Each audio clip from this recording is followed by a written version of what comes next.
میرپور آزاد کشمیر میں ماں اور بچے کی صحت کے حوالے سے آگاہی کے لیے واک کا اہتمام کیا گیا، جس میں ڈسٹرکٹ ہیلتھ آفیسر ڈاکٹر فدا حسین کے ہمراہ خواتین کی بڑی تعداد شریک ہوئی۔ ان کا کہنا تھا کہ حاملہ خواتین اور بچوں کو حفاظتی ٹیکے لگوائے جائیں گے۔ اگر ماں اور بچے صحت مند ہوں گے تو پورا معاشرہ صحت مند ہوگا۔ بچے کی صحت کا ہفتہ ہم سال میں 2 دفعہ مناتے ہیں۔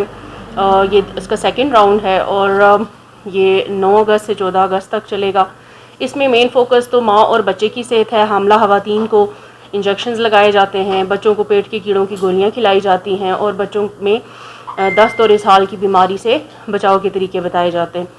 لیکن چونکہ آج کل کورونا کی سچویشن ہے، ویکسینیشن کے لیے لوگوں کورونا سے بچاؤ کی تدابیر اور ویکسینیشن سے آگاہی اور اس کو لگوانے کی تلقین کی جائے گی۔ کشمیر کی طرح ضلع میرپور میں بھی ماں اور بچے کی صحت کا ہفتہ 9 اگست سے لے کے 14 اگست تک منایا جا رہا ہے۔ اس سلسلے میں آج ایک آگاہی واک کا اہتمام کیا گیا ہے اور اس میں ہم نے کرنا یہ ہے کہ ماں اور بچے کی صحت کے حوالے سے لوگوں میں آگاہی، ہیلتھ ایجوکیشن پہنچانی ہے۔